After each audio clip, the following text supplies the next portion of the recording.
Hola, ¿cómo estás? It's Reggie Whitley, the visionary brand coach. And okay, let's just go ahead and get into it. First of all, I haven't been home in like a week, so it's a little toasty in here. I don't know if you guys can hear my air running in the back, but it's gonna be okay. We're gonna make it through. And one thing that I want to be said about me whenever I die in 50 billion years is that, I was a man of my word. I want people to be able to say, you know what, that Reggie Whitley, like could be said about that Reggie Whitley, but he was a man of his word. And I had to remember that today because if I wanted to be said that I'm a man of my word, that means I got to do what I say, right? And I told y'all last week I was going to get on here every Monday, do a live, and I got up today. I was like, I don't feel like talking to them people. Now, that's just the truth. I probably shouldn't have said that. But that's just what I got up this morning and I said to myself. I don't feel like talking to them people. And it wasn't anything personal. It was just that I just woke up in the mood of let's just stick to mind our own business. And when I just went through all my day, I was like, man, I got to figure out something to talk about because we got to do it, Reg. We've got to do it. It doesn't matter what we want to do. We're going to get up and we're going to get on this live and we're going to talk to the group that we made because we didn't have anything better to do. And now they're expecting you to go live every Monday and you're on the first Monday. It's not like you've been faithful for a month. You're on the first Monday. You're going to get up, you're going to be live. And here we are. So, I didn't know what I was going to talk about. I still don't know what I was going to talk about until maybe 3 minutes ago. And I said, we got to pinpoint something. We got to do it fast because if I don't figure it out, you guys don't understand about me. I can't even make me do something. If I try to make myself do something, it's not going to work out. So I was like, okay, we have to figure out what are we going to talk about and go ahead and be about the business of doing it. So what we're going to talk about today, I've talked about it before, but it's going to be the 2 documents that every LLC owner needs. If you have an LLC, if you are looking to go into business for yourself, if you are already in business for yourself, there are 2 main documents that you need, right? So I did this before, like I said, but I've never done it in here, of course. So let's just jump right in just because you know me by now. I don't want to be here for no long time. The first document that every LLC needs is an operating agreement. Hi, everyone, first of all. So you need an operating agreement if you have an LLC. What your operating agreement does is it tells the legalities, it tells the structure, it tells the financial and functional operations of your LLC. A lot of people even go as far as saying you don't have a LLC if you don't have an operating agreement because it's just that important. Here's the thing. Your operating agreement would tell things like who owns the business, what is the structure of the business, how is the money handled, if something happens to the owner, where will this business go, who does this business get passed down to, what is the purpose of the business, where is the business formed, who governs it, things of that nature.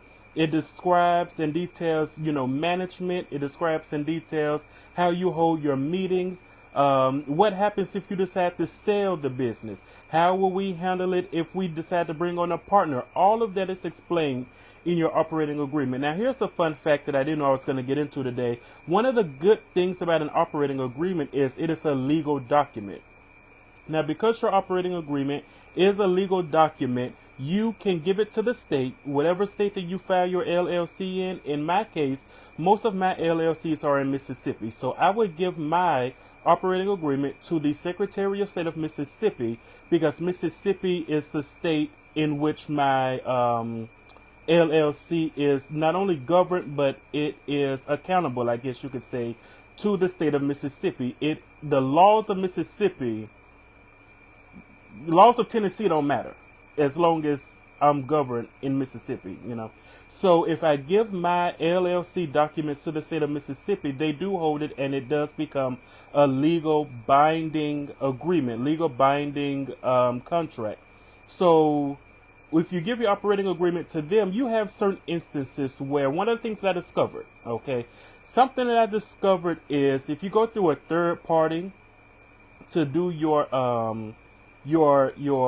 filings for your business and things, so like your article of organization that you need for your LLC from your Secretary of State, if you went through like a LegalZoom or if you went through like a Busy or one of those companies, one of the things that they often do underhandedly is they put their name on your filing. So in the state of Mississippi, I have the ability, as well as all of you, have the ability to go to the Secretary of State website and look at everybody in the state's filing. Anybody who has an LLC that has in the state of Mississippi, we can look at all their information, all their details, and all of that. I know some people personally who, now, I didn't do this intentionally. Like, I wasn't just being nosy one day. I just stumbled upon this. And then I became curious, and I noticed that there were people who I personally know who have businesses, and they went through LegalZoom. They went through LegalZoom, and the reason that I know is because they are an owner or an operator of the business, according to the Secretary of State, and LegalZoom is. And so if your name is, let's just say, Shannon, and you have Shannon's construction company. I don't know why I was going with construction or landscaping something. Let's say you have Shannon's landscaping company, and you went through LegalZoom. You paid LegalZoom to do your state filing with the Secretary of State of Mississippi. What LegalZoom probably and allegedly did is they put you, Shannon, as a part owner, but they put themselves also as an owner. So that means if you went through LegalZoom, you probably don't 100% own your company. LegalZoom probably put themselves down to own your company. So I would say if you went through LegalZoom, if you went through Busy or any of those other third parties, especially at the big corporate level, I would say to make sure you go on the Secretary of State website, look up your filing, and make sure that you are the only owner or member. It's called a member for an LLC in the state of Mississippi. Make sure you're the only one, and you want to make sure that Busy or LegalZoom is not on there as well. So the thing is, with your operating agreement, if your operating agreement doesn't in black and white say LegalZoom is a part owner, then whatever LegalZoom is trying to brew up and do to you guys who went through them, they can steal your businesses, allegedly. They can steal your businesses. They can open up different bank accounts, and they can hide assets in your business name because they are a part owner according to the Secretary of State. But if something, all things just boil down, all the water boil out the pot, what's going to be left is a big mess. Why? Because they can opt out. They have the lawyers and all that stuff. But what can possibly save you is an operating agreement that is in writing, that is dated and signed, and it is submitted to the Secretary of State, that does not say that one of the third parties like LegalZoom is a part owner of your LLC. That is very important. You want to make sure you do it, because I think they're out here trying to steal people's businesses. Now, I don't really have no proof of that, nothing besides that they have done some real shady stuff that I can prove very easily, because I'm a lawyer, basically. I'm pretty much an attorney. I just, I ain't got no education. But you want your operating agreement to explain all of that, because it saves you a lot of trouble. Number two, that saves you a lot of trouble. This is even for for-profits. Even if you're not a nonprofit, you want your copyright transfer agreement. If you have somebody who does your pictures, I used to be a photographer in my former life. I never want to be a photographer again. I always expressed how much I disliked it, and it just wasn't something that I ever want to go back to. At one point I did like it, but we're not here to talk about me as a photographer. But back when I was a photographer, I would do pictures, of course. I would take pictures of people's weddings. I've even taken pictures of funerals and repasses. But I would take pictures of people's events, and I would do people's photo shoots. Here's the thing. Although you paid me, Reggie Whitley, RL's Photography, to do your pictures, I owned the pictures. Even if I gave them to you on a flash drive, I used to give pictures back in the day. I used to give them to people on a CD. Like a regular CD, I put the pictures on there. I handed you the CD like you could listen to some music. I'd be like, plug this up in your computer, and bam, there were your pictures. So, do I remember that correctly? I hope so. I feel like I did that. Yeah, I did it. If I didn't, somebody did it to me. I did it, guys. Anyway, so when I used to give people their pictures, they didn't own their pictures, because I did the pictures, right? So the operating agreement, you want to copyright transfer agreement, because if I own the pictures, you don't have the rights to them. That means if you call me and say, hey, I have a new business, or I have a ministry event coming up, I need some headshots for my flyers, I need some headshots for my bulletin board, I need some headshots for the billboards, and I do your pictures and you pay me. I don't care, we homeboy, homegirl, you pay me to do your picture. I know what you're going to do. The thing is, if I drive up the road and I see your picture, the picture of you that I took up on the billboard, I can sue you. If I go to Shipley's, y'all know Shipley's don't mind putting up your flyers. So if I go to Shipley's Donuts and I see a flyer that has a picture that I took of you in that photo shoot that I knew you were taking for professional headshots so you can use for flyers, if I saw it as your photographer, I could have sued you. Why? Because according to the law, I own the trademark, the copyright to your photos.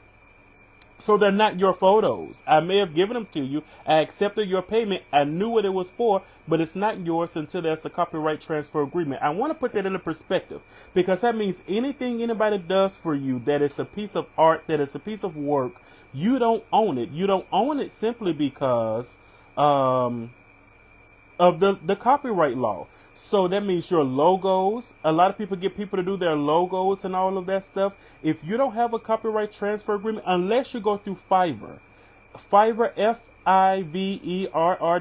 It's very good to go through, support local businesses and all, but they good too if you're on a budget. And you can't find anybody else to do your stuff. They do logos and all of that. They have it in their terms and conditions that you're fine. When they do it for you, you own it once they give you the finished product. There are some other companies that do have it in the fine print. Once you do the work, you own the finished product. Once they do the work, you own the finished product.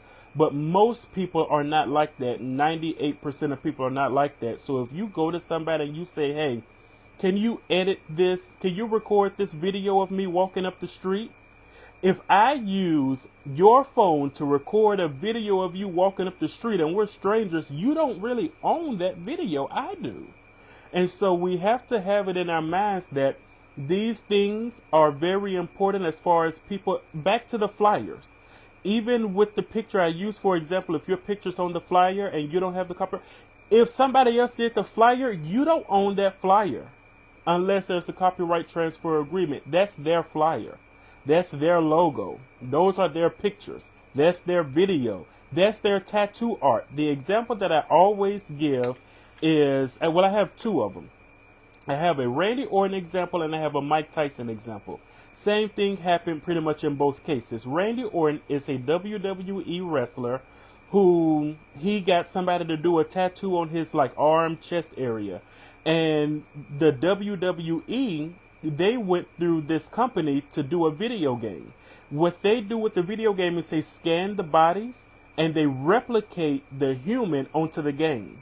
So when Randy's body was scanned and they scanned his tattoo and put it on the game, the tattoo artist sued everybody involved and won because the tattoo artist said, that's my tattoo design. I created the design. Because I created the design and didn't give a copyright transfer agreement, you shouldn't be using my design. So even if you get somebody to do a tattoo, you may not own it. The same with Mike Tyson. Everybody knows the Mike Tyson face tattoo. Well, Mike Tyson, somebody on, what is the name of that show? It was a movie, The Hangover. Hangover 2. They replicated Mike Tyson's face tattoo for the movie. Mike Tyson knew about it because he was in the movie. But the thing is, Mike Tyson got somebody to design his face tattoo art. And when he got them to design his face tattoo art, they tatted it on his face, but they didn't give him a copyright transfer agreement. So his tattoo artist still owns, to this day, as far as I know, still owns the copyright to Mike Tyson's face tattoo, although the tattoo is on that man's face. So that means Mike Tyson cannot go to anybody else and say, hey, put this, I wish I could do a Mike Tyson imitation. Hey, man, I don't know how to do it, though. I ain't going to try. Because that's that comedian trying to come out. So Mike can't go to another tattoo artist and say, put this on the other side of my face. Because he'll get sued. So when the Hangover 2 when the Hangover 2 did replicate Mike's face tattoo onto that man, I forgot his name, and they were putting it in the movie, Mike Tyson's tattoo artist came out and held back production. They were like, you're not releasing this movie because that's my art. You didn't pay me for it and you didn't get my permission to replicate it. They ended up selling it outside of court. Everything was fine. So that's why if you watch The Hangover 2 now, you will see that man wearing Mike Tyson's, face tattoo. But it's just that serious. So anything you get people to do for you guys, you want to make sure to get a copyright transfer agreement. Especially a lot of people these days are doing shirt designs and mugs and all that stuff. Don't get me started. If we're being honest, don't get me started and then I start. If we're being honest, a lot of people are breaking the law anyway, because you shouldn't be doing any kind of design that is not a design that you created. So here's the thing. If you're making anything, if you're making jewelry with the Chanel logo, if you're making a shirt with Mickey Mouse and it's not the old school Steamboat Mickey Mouse, because that's public domain now, but you're making a shirt with SpongeBob on it. If you're baking a cake and you're decorating the cake with Barney, you could tell I don't have kids, because who want a Barney cake in 2024? But I can't really think of Paw Patrol, okay? Paw Patrol, and you're putting that on the cake, making the design yourself, putting on the cake, you are breaking the law because you don't have the copyright design of that. One of the things that I always say, for those of you who don't know, I'm a man of God. I'm a Christian. I'm a Bible believer. Blood bought, Holy Ghost filled, fire baptized, whatever, speaking in tongues. I'm all of that. So I believe the word. So one thing that I always say is I believe that a lot of people don't elevate to a certain level in business because they're breaking the law in that way, and in a way that will really get them in trouble. If you think about it, if you make jewelry, for instance, and you're using other people's logos and you don't have the rights legally to use their logos, the thing is, if God blew up your business, God blew up your jewelry business, and it just exploded and people started buying it everywhere, you want to know who's going to see it outside of all the customers that you just got? The person who you just ripped off. The Chanel logo I said that you're using, Chanel's going to see it. The Michael Kors logo that you're using, Michael Kors is going to see it. They're going to be like, that's not mine. That's not real. Gucci's going to say, I didn't get him permission to use that. So now that you've been elevated, if God were to elevate your business and you're doing it illegally, you're doing some shady stuff, the thing is, when you elevate, not only will all of your new customers see it, but also the people who you're stealing from, because that is considered stealing. If you reach a certain level, you think that those people are against sending you a cease and desist, and if you don't stop, they're going to sue because you're using what belongs to them. They pay good money to secure a lot of those trademarks and to secure the copyrights. And so I always say to people, I want to put that in your mind. When you're doing these shirts, when you're doing this jewelry, when you're doing all of this other stuff, you want to be mindful that, a lot of times we say, God blow on my business and stuff, but if your business get blowed on and you get sued, then you're going to be mad at God. So he ain't going to blow on your business. So let's start thinking about how can we do stuff the right way and start creating our own stuff so that we can have our own copyrights, or even just going through the legalities of actually obtaining the rights to some of this. Because let's just be honest, a lot of these companies, they will allow you to pay them to use their designs and stuff as long as you use it in a way that is appropriate and represents the brand well. So you want to be mindful when you're doing stuff like that, because how wasteful would it be for you to say, God bless my business, and then he bless your business and you get a lawsuit? It just makes no sense. So that's all I got to say on that. I wanted to talk about your BOIR, beneficial something, because it is very important. I'm trying to look to see what the real name of it is, because I only call it the BOIR.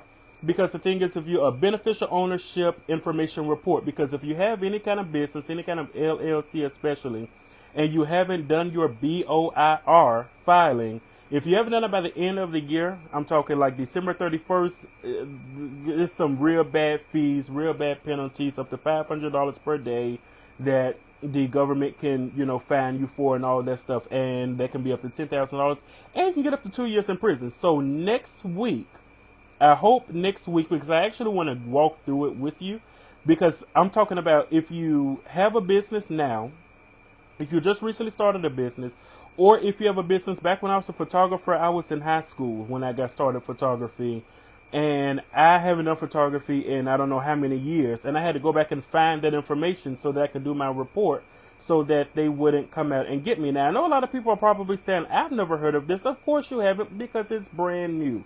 This is the first year that they've been doing it. It's super vital. So since we're at the end of the year, I'm going to try to come back next week and talk about it. But I feel like I've talked enough, especially to say I didn't know what I was going to come on here for.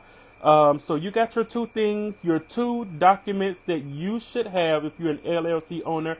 If you missed it, if you missed the whole thing, go back. This is a really short live. You have enough time to go back, rewatch it. I'm ending it now, but that is very important for you to know. And let me know if you need any help outside of the information. If you need templates, if you need to know how to do it, how to go about it, and all that stuff, let me know. And thanks for watching.